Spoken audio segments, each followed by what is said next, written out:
From Global's newsroom at 8 o'clock, the holiday islands of Ibiza, Majorca and Menorca are being moved back to the amber travel list for England, Scotland and Wales from Monday morning.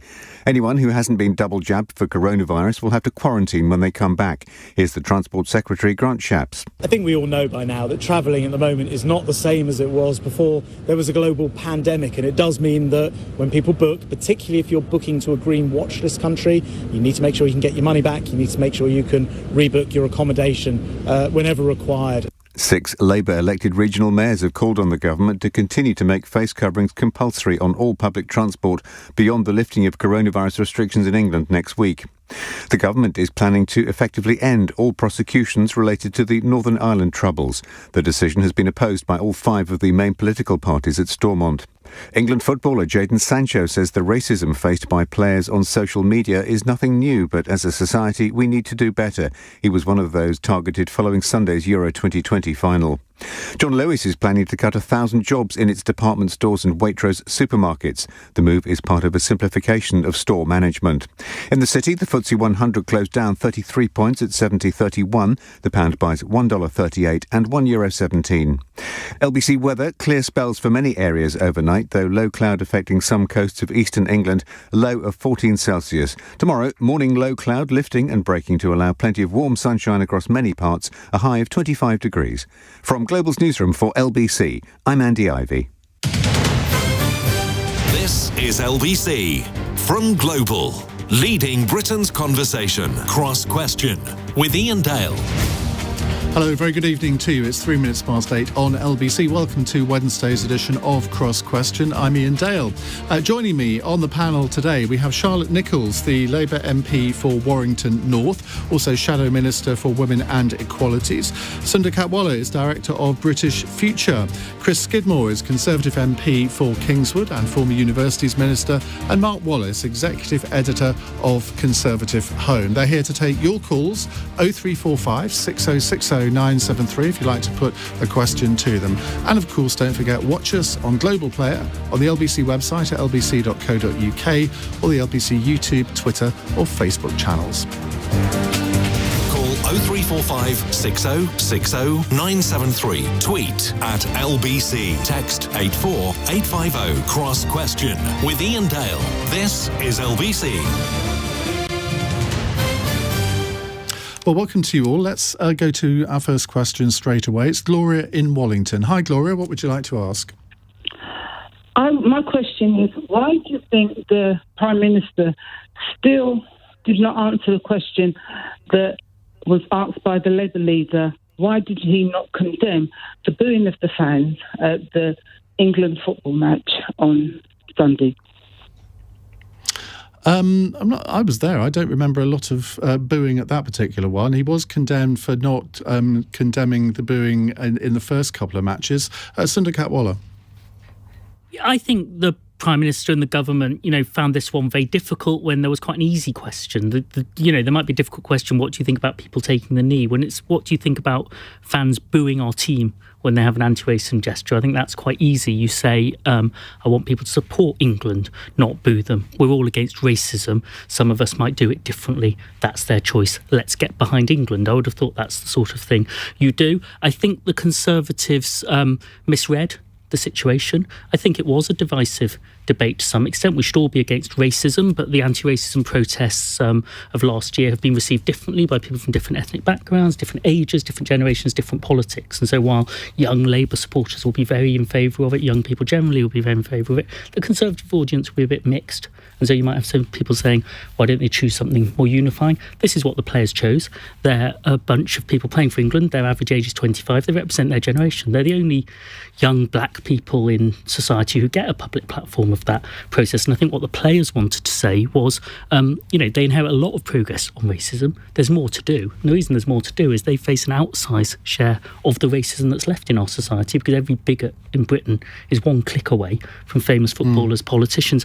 And so actually we've made loads of progress on racism in this society in my lifetime. Across generations, it's been really profound. But personally, I receive more racism now than I did 30 years ago because of social media and Twitter. Even though there's less racism in my society, I don't hear the sort of racism I heard at Goodison Park in Everton. My kids won't hear that, but I get more racism today, and the players get tons of racism because they're famous. So for young Black and Asian people in this country, it's very hard for me to say it's not as bad as it was, because they're saying, well, I live in 2020, 2021, was born here, don't want to live in a society with racist abuse. So the Prime Minister, I think, should be saying, let's stand up together against racism. Well done, the team. We've got different views about how to do it, but let's get behind them. So I think, they've moved on the argument, the players, by playing well, by standing their ground, by taking a knee. But I think this was a lesson.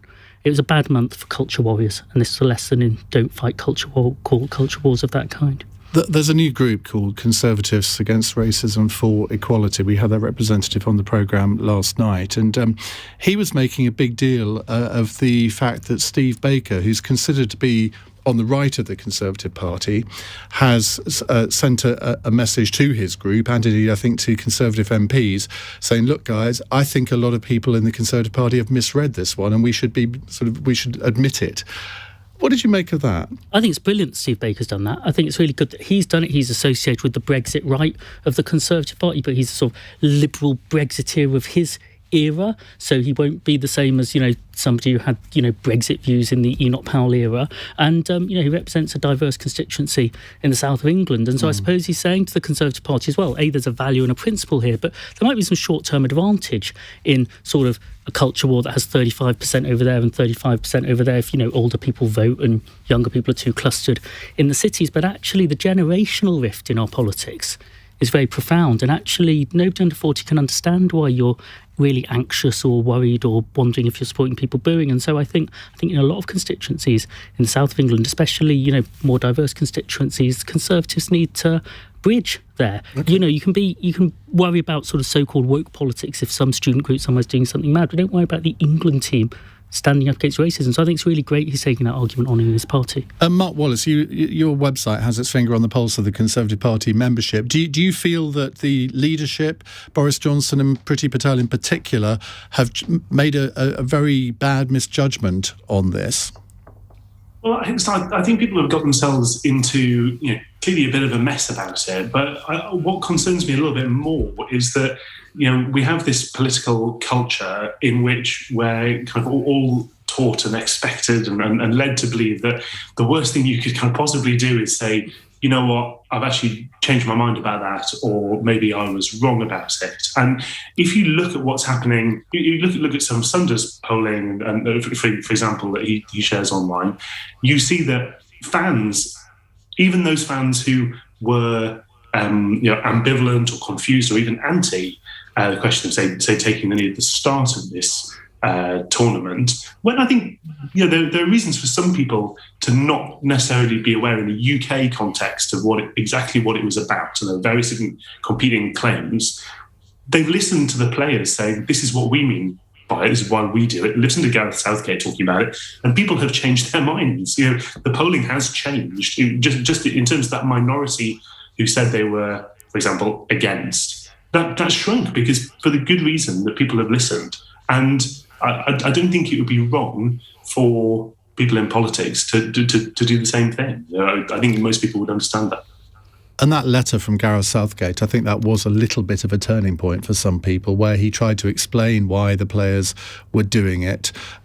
Charlotte Nichols, how do you view this? Because obviously Keir Starmer was having a right old go at Boris Johnson at PMQs today, for understandable reasons in many ways. What would your message be to the government on this? And do you think that they have completely misread it? And how do you react to what Steve Baker's been saying? I think that the England team have really taught the government something about leadership. The fact that public opinion has changed and softened towards the position that the England team were taking, the very positive stance that they were taking, standing up not only against racism, but standing up for LGBT inclusion, for example, which is a really powerful message in sport at a time where we don't have any out football players in the Premier League, for example. That's a really bold, inclusive vision. of what Britain could be. And I think the fact that the team did as well as they did in the tournament put paid to some of these arguments that you saw being furthered, particularly by people in the Conservative Party, that, you know, the players were more interested in playing politics than they were in playing football. Now, obviously, there's an argument that, you know, Rashford wouldn't have to be feeding the kids if the government were doing it. But it's the fact that the government seemed to be led by some of the opinion polls or commentariat pieces around some of these culture war issues. Never do that, Charlotte. But actually, I think it's the weather vanes and signposts argument. You know, the government, you know, they are leaders. They have, they're not just there to follow public opinion, they're there to shape it. And particularly when it comes to issues around building that more diverse, inclusive society where everyone is able to play their part regardless of their race, their gender, their sexuality. You know, the government can't just be pandering to, you know, this kind of culture war narrative that they've imported from the United States, and which even in the United States they've moved away from with the election of Biden. What about Gordon Brown, British jobs for British workers? If a Conservative Prime Minister said that now, you'd be jumping down their throats saying that was part of a culture war, wouldn't you? And all governments have focus groups. All governments follow public opinion. I mean, you'd hope that they would lead it most of the time, but all governments follow it too, don't they? Let's be honest. Oh, for sure, but it's the balance of the two things. I think that on any issue, it's about meeting the public where they are. And certainly we've seen with the kind of bend towards social justice that we've seen over the last 30 years or so, you know, the progress that we've made not only in terms of race equality, but in gender equality, in LGBT equality. You know, sometimes we had to start smaller to get people to that place. You know, we talk about things like civil partnerships, for example. We couldn't have introduced equal marriage when Labour was in government because certainly Parliament wasn't there, but I don't think the public was either. But civil partnerships was a way of bringing us to a point in society, leading that conversation, that debate, and getting us to a place where we could move to a more progressive future. And I think it's very difficult and dangerous for, as I said, the government to pander sometimes to some of those less progressive forces, because it's easy to do for this week or next week because it saves you getting a bad headline or having to have a difficult conversation. But as leaders, that's what they need to be doing. Chris Skidmore, do you agree with Charlotte on that? That maybe here is a time when there was an opportunity for both the Home Secretary and the Prime Minister to provide leadership, and they just haven't done that, and they're now playing catch-up? I think Charlotte's right in saying that public opinion has shifted, and I think the England team has probably sort of reclaimed the symbolism of taking the knee. You've got to remember when this was taking place earlier this year and into 2020, I think there was an overlap between the Black Lives Matter movement, more generally, after the death of George Floyd, and then the establishment of the sort of political party, Black Lives Matter, with the capital BLM, which is a sort of neo-Marxist organisation. It has nothing to do with the wider call for a greater racial equality. And so I think I welcome now this change that hopefully we'll see taking a knee as not being such a divisive issue. And I think probably in the past, the Home Secretary probably thought that was endorsing a particular stance of a particular movement, and now actually it's gone mainstream. So the times do change, and obviously it's the responsibility of politicians to adapt to those changes. And I do think Boris Johnson has adapted. Sunder mentioned the issue of social media really taking us in a backward step on racism, and obviously Boris Johnson has called in social media organisations to talk about what changes are needed. Not only, I think, do we need to be ending the use of anonymous accounts that are spewing out racist bile, but at the same time, it's totally unacceptable that Instagram should be allowing monkey emojis after racist messages. And, the fact is that we need to be able to crack down on that content. And also, the Prime Minister has talked about changing legislation so that fans, or so-called fans, actually hooligans who turn up and chant racist slogans and are caught, are banned from those stadiums for life. And I think, we can have the symbolism. The symbolism is important, and it's, for me, a matter of respect that actually we do value that symbolism. But at the same time, we've got to have outcomes here. We've got to be able to demonstrate what's the change, and I think Boris Johnson wants to see that change. Thank you very much. Gloria in Wallington, what do you make of what you've heard? Well, I've heard lots of things, and I think that there's two separate issues here.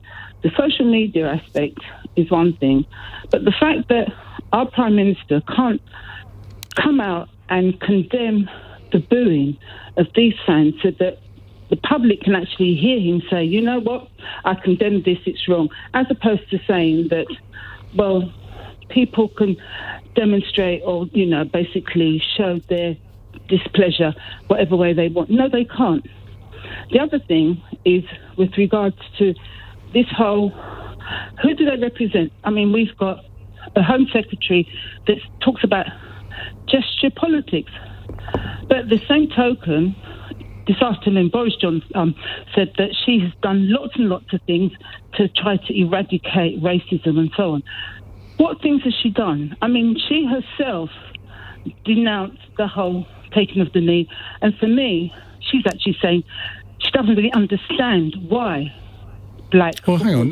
Priti Patel is a person of colour herself. But I mean, Chris Skidmore, I just answered Gloria's question there. What has she done to try and eradicate racism from our society? Well, I mean, she's been involved in the racial disparity audit that we set up in government to actually highlight where instances of inequality and racial abuse have taken place. And she's also been responsible for putting more police on the street to help sort of protect against racially motivated attacks. And I think, it's important that we've got to be able to enforce the law when it comes to dealing with racism. And Priti Patel has made the investments that are needed to be able to make that take place. Just finally, Charlotte, it is quite difficult for Labour on this, isn't it? Because you've got two of the three great offices of state are held by people of colour, and then you've got Kwasi Kwarteng, Business Secretary, Sajid Javid now Health Secretary. It's quite difficult to pin a charge of being racist on a government that has actually more people of colour in the top jobs than white people. I think we have to be very mindful of the fact that to be, a person of colour is not one sort of monolithic experience within the UK, and that actually there are different racial disparities that exist for people in different groups. They experience racism in different ways.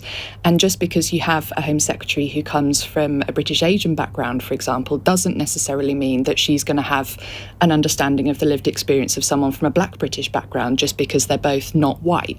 I think that she's probably got more experience, hasn't she? Because she's talked about the racism that she has suffered in her life as well, whereas you and I will never have experienced that.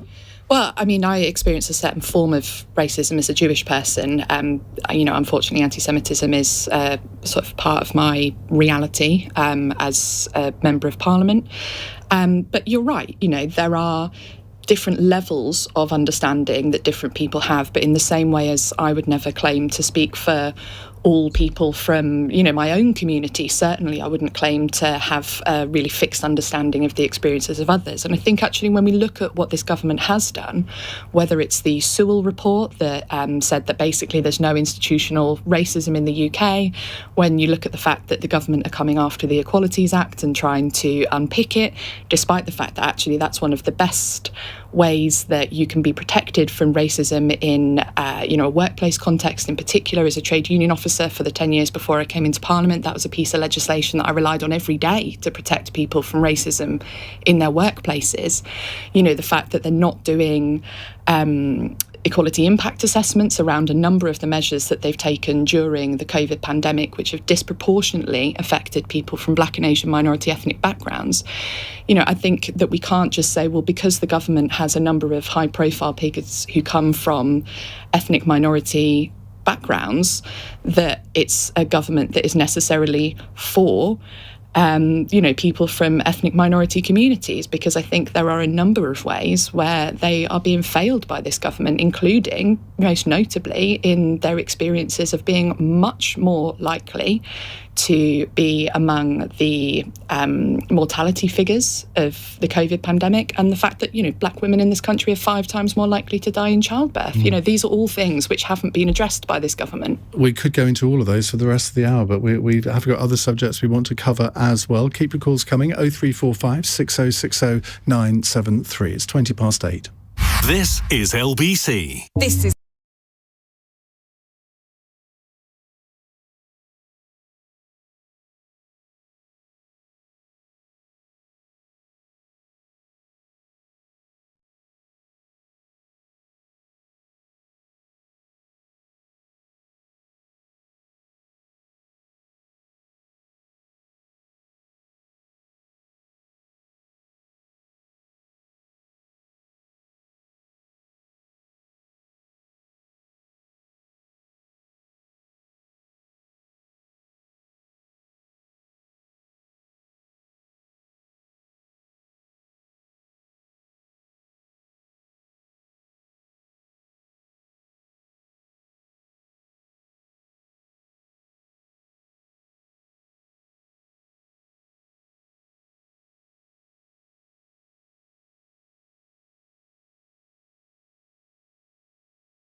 minutes past 8. If only I could tell you about the conversation that we've been having in the studio, but we'd all be taken off the air.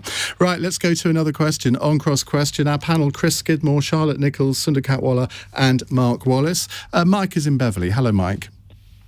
Hi, Iain. Yeah, my question to the panel is, do they think that the government's messaging on mask wearing as of next Monday could have been any less clear? Or even any more clear, I suppose, depending on your point of view. Mark Wallace.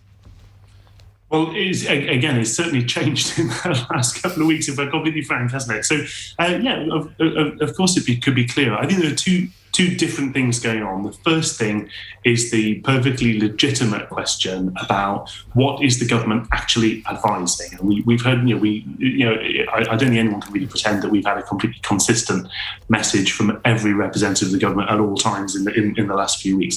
The second question, which is going to be with us rather longer, is the kind of slightly more ridiculous pantomime in which people fan themselves and freak out in, as some of our colleagues in the media, pretending the idea that judgment or personal decision-making is a completely new concept which has just been unveiled with some crazy thought that someone's just cooked up overnight.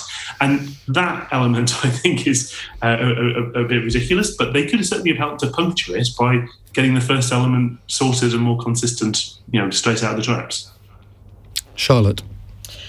I just think that it's this idea that the government is taking responsibility away from itself, again, this leadership role that we spoke about earlier, and trying to make it a matter of individual decision-making. I think that all of us have a responsibility, particularly But isn't that what they're saying? But the problem is that if I, for example, go into a shop and I'm wearing a mask, it's not actually protecting me, it's protecting others. So if other people don't have the same courtesy and aren't wearing the mask, then I'm not protected, despite the fact that I'm trying to do the right thing. And what people need is actually a really clear and simple message from the government that, okay, the pandemic isn't going away. We are going to have to learn to live alongside it to a greater or lesser extent.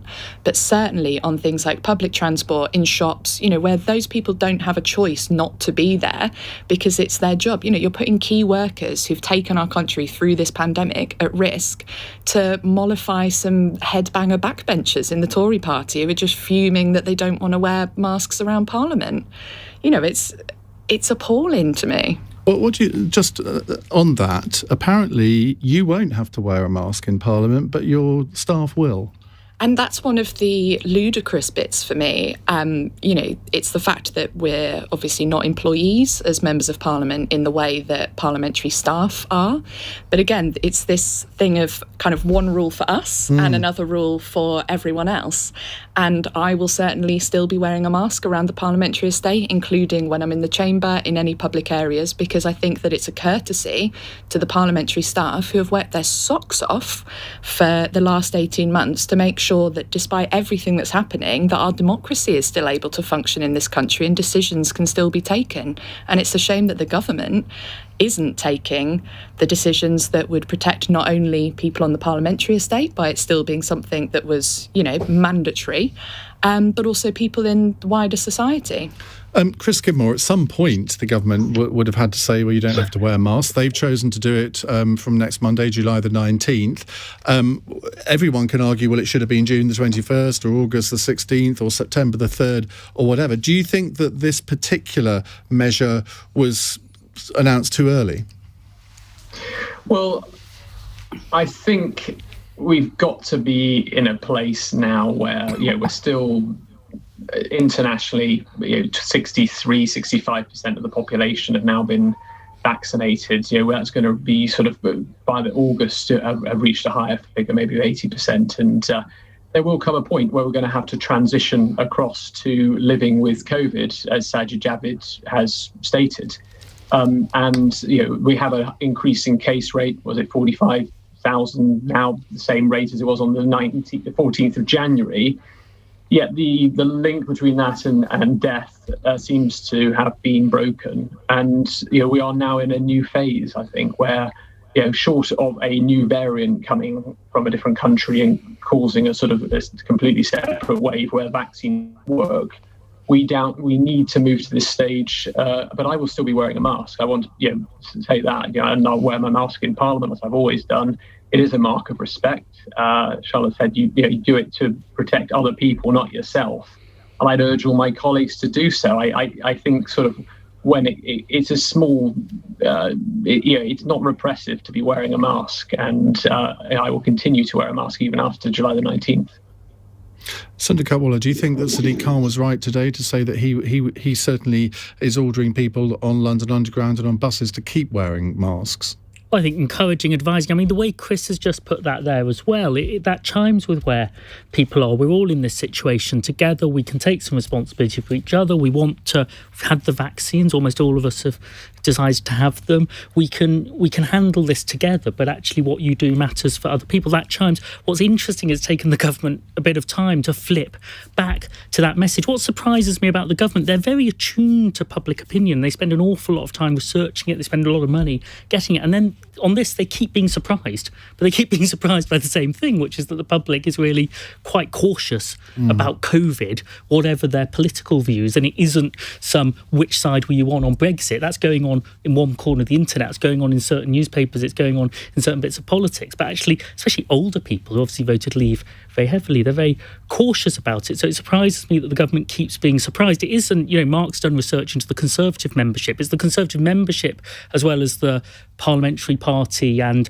the newspapers are in a different place, have got a sort of ideological position about sort of libertarianism would be good as soon as possible. But that isn't where the government's votes are. My weather vane on this is my in-laws are among the biggest fans of the Prime Minister, so I tweet about them quite often in Billericay. They're a bit disappointed we left with a deal, not with no deal, but they're just about putting up with that. So I asked them, my father-in-law's very good at finding the best interpretation of the Prime Minister. Anyway, so my mother-in-law said, it's that, they need to be a bit careful, phase it. Obviously, you have to go back to normal. He said, the Prime Minister's right, isn't it? It's up to all of us now. Well, we'll have to look after each other. I'll be wearing a mask. And so they were both quite cautious, but managing to take the personal responsibility. But they're not in some culture war where people who wear a mask are kind of, wet and woolly sort of students somewhere, and solid Brexiteers are going out for freedom without wearing a mask. That's not their view. I think this is another great example of where Twitter does not represent real life. I stupidly took a selfie of myself at Wembley on Sunday wearing a mask.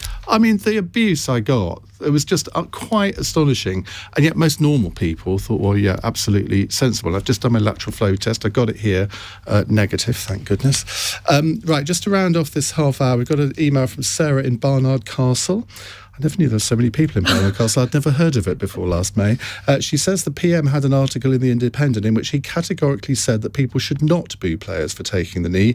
It's also on Guido Fawkes today, and the Speaker has also been informed. Unfortunately, the leader of the opposition did not get his facts right. Well, on Guido Fawkes, it says he did do an interview with Laura Koonsberg of the BBC where he did say that players should not be booed for taking the knee. So, make of that what you will. More questions in a moment. 0345 6060 973. It's 8:30. Andy Ivey has the news headlines. Ibiza, Mallorca and Menorca are being moved back onto the amber travel list for England, Scotland and Wales from Monday, meaning people who haven't been fully vaccinated will have to self-isolate on their return.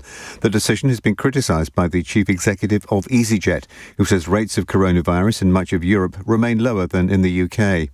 The government is proposing to effectively end all prosecutions related to the Northern Ireland Troubles. The move would apply to military veterans as well as former paramilitaries and also end all legacy inquests and civil actions. A senior Metropolitan Police officer has rejected accusations the operation at Sunday's Euro 2020 final had failed after England supporters without tickets forced their way into Wembley. The force is pushing back at accusations it failed to maintain a ring of steel around the stadium. LBC weather, clear spells for many areas overnight, though low cloud affecting some coast of eastern England, a low of 14 Celsius. Tomorrow, morning low cloud lifting and breaking to allow plenty of warm sunshine across many parts, a high of 25 degrees. All next week, LBC will be looking into the digital divide and how you can help those left behind. 44% of those affected are children. The cost of digital poverty will be with them for life. Vodafone wants to bring an end to digital exclusion and connect the nation for a better future. That's all next week. I'm Iain Dale. It's 8:32. This is LBC.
on LBC. The Prime Minister's podcast is on Global Player as well. This week I talked to Adam Bolton about the premiership of David Cameron.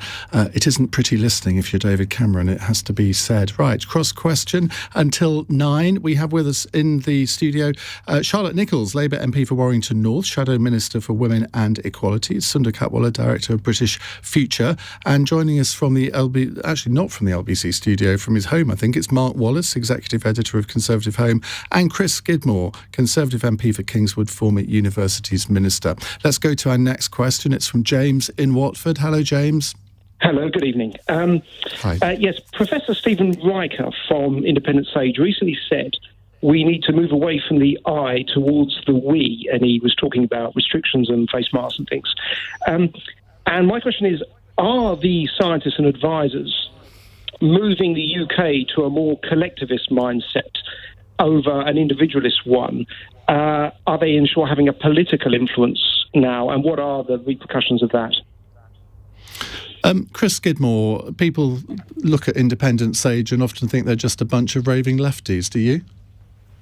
Well, I think as former science minister, we have some of the best scientists in the world. The UK is internationally renowned, and as a result of having that research and development base in the UK, we were able to power ahead and develop a vaccine that's seen as world leading in this regard.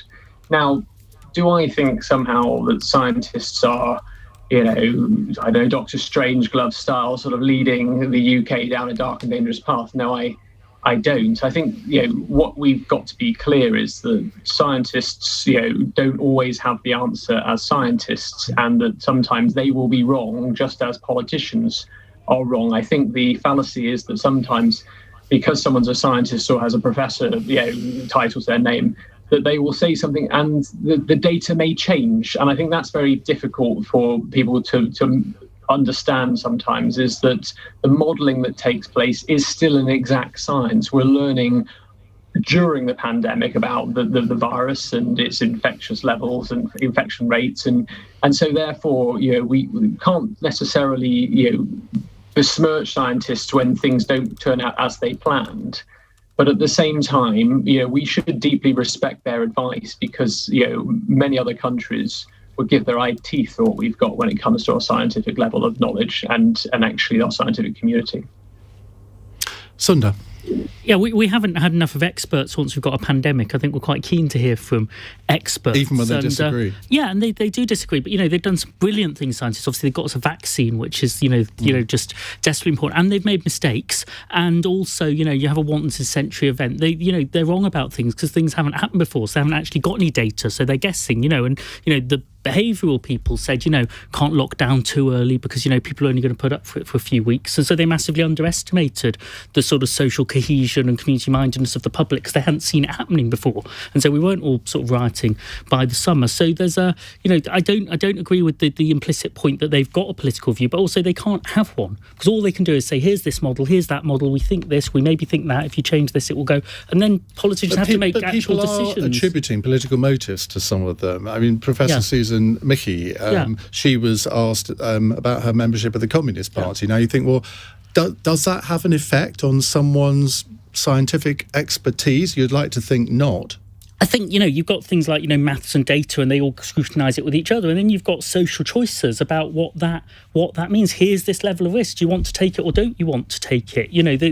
Would these be avoidable deaths or unavoidable deaths? So in the end, scientists themselves might have to do it, but you look to other people, the politicians. What I think has been important and underestimated, we're a very divided, and we're more divided and fractious society than we want to be. Actually, we've been a much more cohesive society, actually, than the scientists and the behavioural scientists and the government actually thought in terms of our behaviour around all of this, in what has been a really tough time. So I think the scientists have done really well at doing their job, but actually all they can do is, give us models and data, and we've got to make decisions with our own lives and policy about it. And Charlotte, this whole idea of collectivist activity rather than individualist, I mean, this is almost the dividing line between left and right, isn't it? The people on the left will generally take a more collectivist approach, people on the right are more individualistic. But do you think that the COVID crisis is changing that?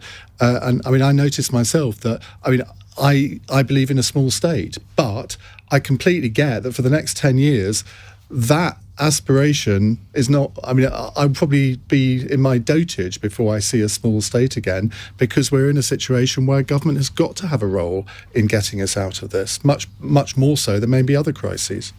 Certainly, and I think the coronavirus pandemic has turned a lot of economic orthodoxies on their heads. As you said, we've had what's been referred to in certain sections of the media as a kind of war communism from a government that's, in political terms, sort of fairly right-wing. You wouldn't be expecting someone like Rishi Sunak to be implementing the kind of policies that he has over the last year, were we not in the sort of very upside-down times of the pandemic. And it's right that we adjust our approach politically to deal with those, the reality of the situation that we're in, as you said. I think that scientists in particular, can certainly put aside their political beliefs to talk about things like the data. But I don't think there's anything that is not political. And certainly in a public health setting, it's right that, as I said earlier about, going into shops and things, it's not the personal responsibility that you might take when it comes to something to do with, not smoking or drinking or obesity or things like that, affects you. It's your actions actually affect others in a much more obvious way during COVID. And I think what we have actually seen is an incredible community spirit across society, certainly in communities like mine, where we've had pubs that have been closed because of the government restrictions, making sure that none of their food went to landfill, that it went to feeding hungry children and homeless people in the area, with the stuff that football clubs have been doing, rugby clubs, that schools, churches, community groups. I would hate to think that that is something that we'd leave behind as a society once we're out of the worst of this pandemic, because I think it has shown us how much we all rely on each other. And actually for people who have never been on things like universal credit before, who, due to the pandemic have perhaps lost their jobs and had to rely on that safety net for the first time, finally, maybe for the first time, seeing the benefit. And you can't actually just go, I'm all right, Jack, in modern Britain, because we do all rely on each other. And I think if we are building a bit more of a collective spirit, as possible silver lining of the horrors that have been the last year, then that's a good thing that we should take away. Mark Wallace, this is a difficult one for the Conservative Party, isn't it, in many ways? Yes, I mean, I think it's really interesting that one of the things to remember is that community and the state are not always the same thing. In fact, they're often in conflict. And it's definitely the case that, personally speaking, as somebody kind of with a libertarian kind of inclination and worldview, I found it quite frustrating at times in the course of the last 18 months that the traditional criticism of, say, libertarianism is that actually it's kind of arcane, kind of wordy cover for just wanting to be selfish. And what's frustrated me is that this pandemic has, in some cases, shown who that criticism is sometimes accurate about and who is perhaps an actual libertarian. I mean, if you look at a pandemic, a highly infectious disease spreading through society and around the world, injuring people, devastating the economy and taking lives, is a classic example in libertarian thought of a collective action problem. It's something where just leaving it completely down to you to decide exactly what to happen, exactly what ought to happen, is not always the appropriate solution. And that's something that actually you would normally recognise. If you're a libertarian, you think about the harm principle. You try and think about how to run things on the basis that you're prevented from doing things that injure or kill other people.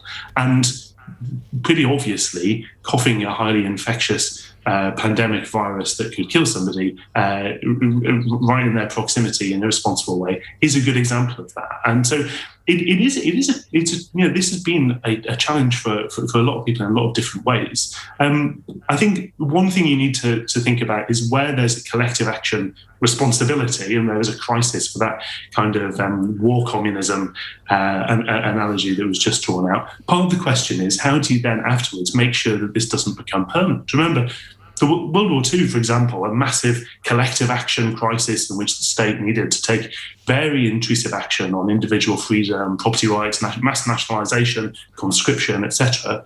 A lot of those things weren't undone for years and years. Rationing lasted until the 1950s, as did identity cards. Many of the nationalisations lasted even until the 1990s. Some are still with us today. So the question is not just how do you respond to a crisis, but actually, if you're thinking about it properly, how do you make sure you don't end up on a kind of inappropriate war footing right into peacetime? Because then you are you get kind of incurring costs. The final thing, very swiftly, is Susan Michie, when she was asked about communism, got very annoyed and said, well, what matters is I'm a scientist, I'm evidence-led. I think it's quite reasonable if you're talking about something like communism, where the evidence of history and the mass suffering and devastation it causes is well known, it's clear in the evidence. It's quite reasonable to question if somebody is evidence-led, if they can look at all that history and all that evidence and still call themselves a communist. Well, there you go. And again, we could talk about that one for another hour, but we won't, because in a moment we're going to be talking about the decision today by the government to announce proposals on the future of legacy prosecutions in Northern Ireland. It's 8:45. This is LBC. Planning.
.48 on LBC. Cross Question with Chris Skidmore, Charlotte Nichols, Sunder, Katwala and Mark Wallace. We have a text question now from Mary in Belfast. Why does the British government have no interest in giving grieving families closure? Well, this of course relates to the announcement by Brandon Lewis, the Northern Ireland Secretary, in the Commons this afternoon, saying there'll be no more prosecutions on either side. Does this draw a line under the Troubles, Charlotte?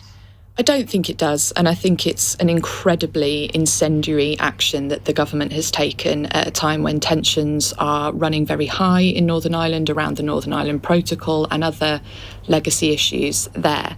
I think certainly in my own constituency, the Warrington bombing, of course, being something that is still remembered, still really deeply felt, the hurt, the pain that's being caused there for the families involved, for the Peace Foundation, for the community in Warrington to hear today that the government are saying that there will never be a prosecution in that case, that the investigation will be effectively dropped, everything before 1998, there'll be an amnesty for. People are rightly asking, why is the government giving an amnesty to terrorists on both sides of the sectarian conflict?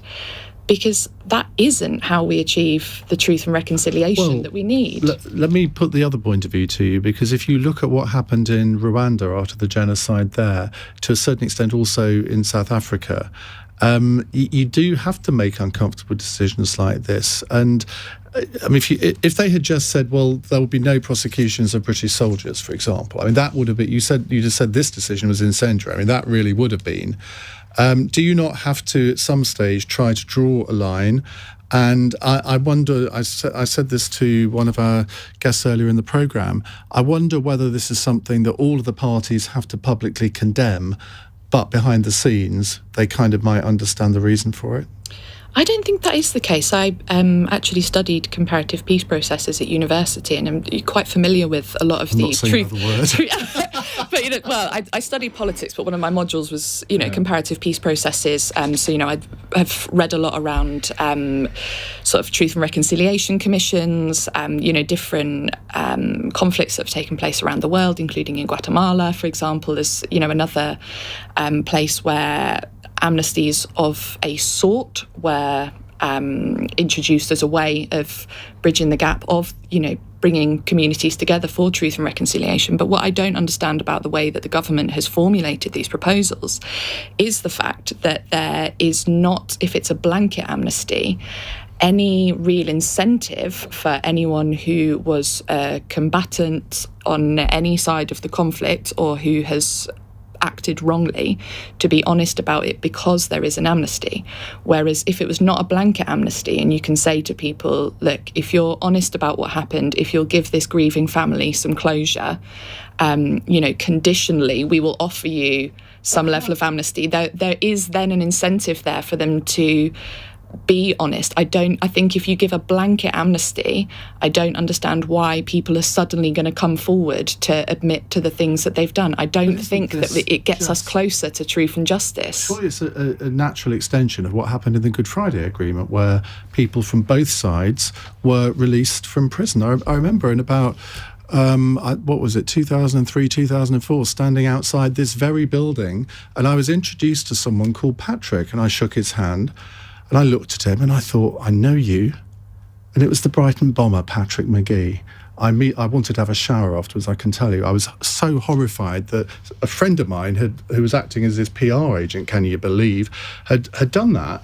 But, I mean, he was released from prison after 14 years. And I imagine the families of the victims of the Brighton bomb were pretty outraged at that. So what is the difference in this situation? I completely understand that the families of the victims on both sides will be quite outraged by it. I get that.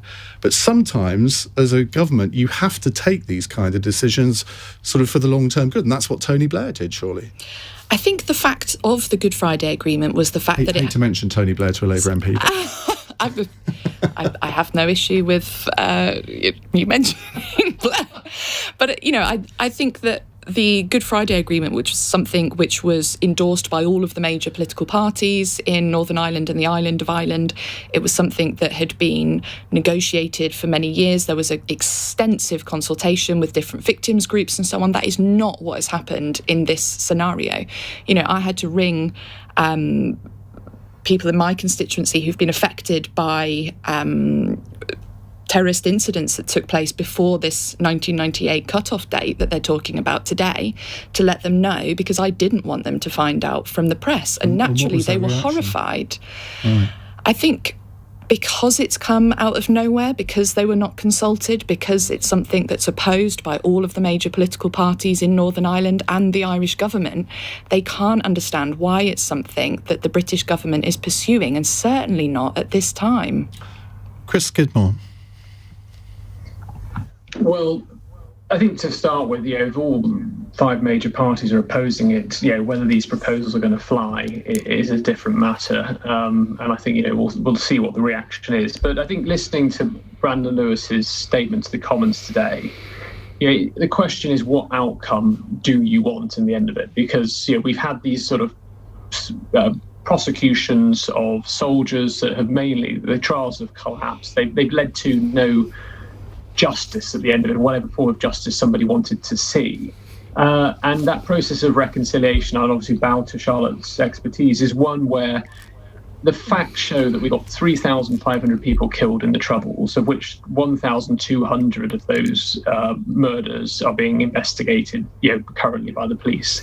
It's a large number where we simply don't know any facts whatsoever, and trying to get under the skin of the history here, and before it's too late. People who were involved in Bloody Sunday 50 years ago are now in their 80s. And within several years, all these people will be dead, and with them, the truth will be buried. And that's the reality, is what is the justice people want here? Do they want to know the truth of what happened to their loved ones? Because for many people, that is the restorative justice that they deserve to have and to hear.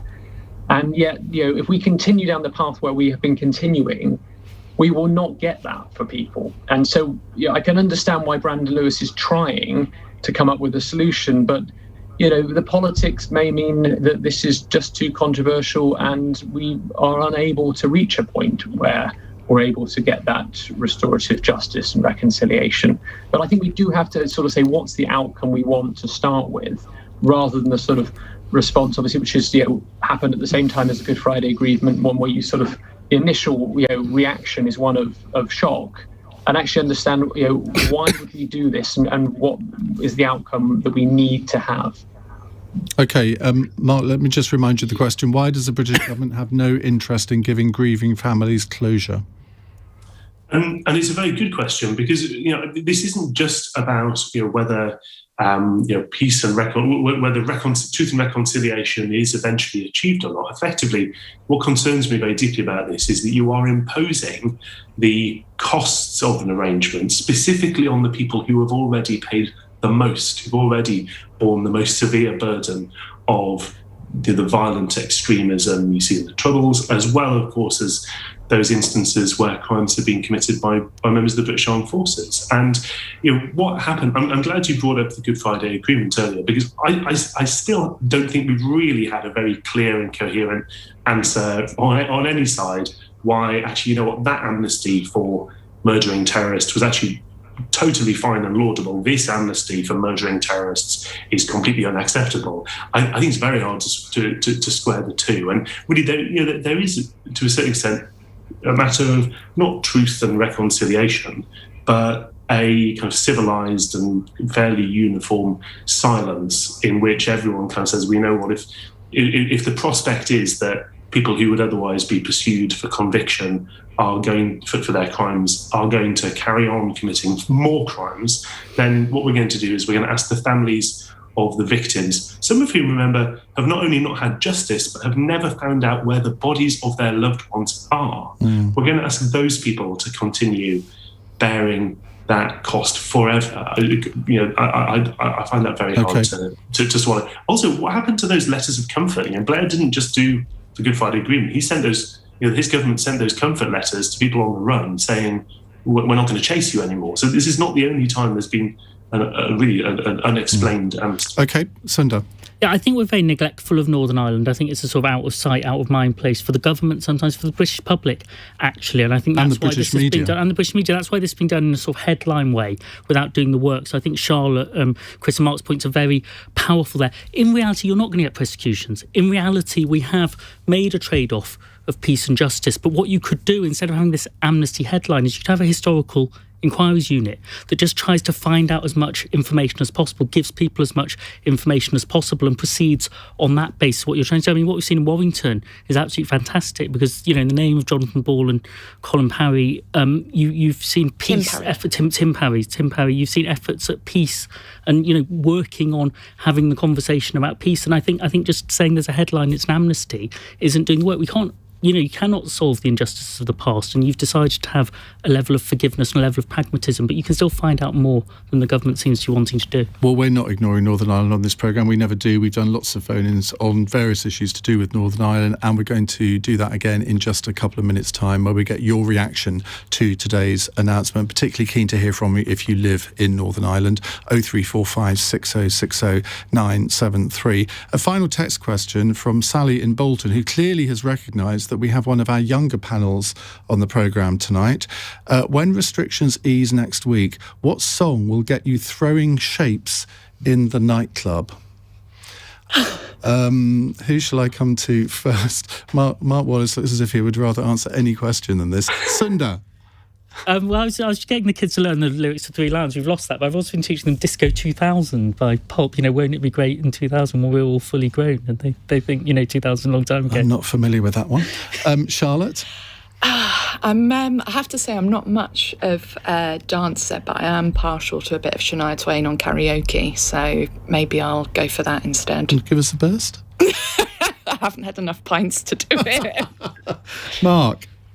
By the sound of it, we're all going for karaoke together. But my young kids have basically taken over my life to the degree to which this morning, after dropping them at school and nursery, we came home and put the Pokemon theme tune on to rock out to in our kitchen, because it's a stone-cold, face-melting classic. It is a banger, to be fair. I have to bow to your superior knowledge of this sort of thing. Chris?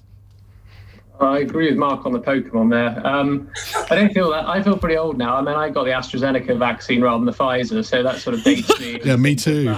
Where I am on the age range.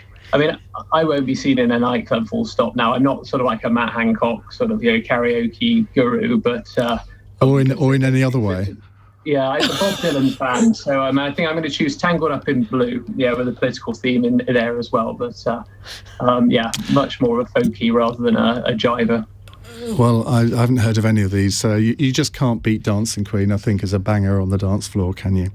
Anyway, moving swiftly on from that, we're going to be talking about Northern Ireland in a moment. 0345 6060 973. Mark Wallace, Chris Skidmore, Charlotte Nichols and Sunder Katwala, thank you very much indeed. It's 9:01.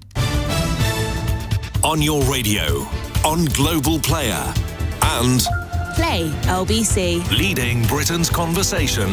This is LBC. From Global's newsroom, Spain's Balearic Islands are being moved back to the amber travel list just 2 weeks after being on the green list. The new rules affecting Mallorca, Menorca and Ibiza take effect in England, Scotland and Wales from 4 a.m. on Monday. They coincide with the relaxation of the law on quarantining for people arriving from amber list destinations who've had both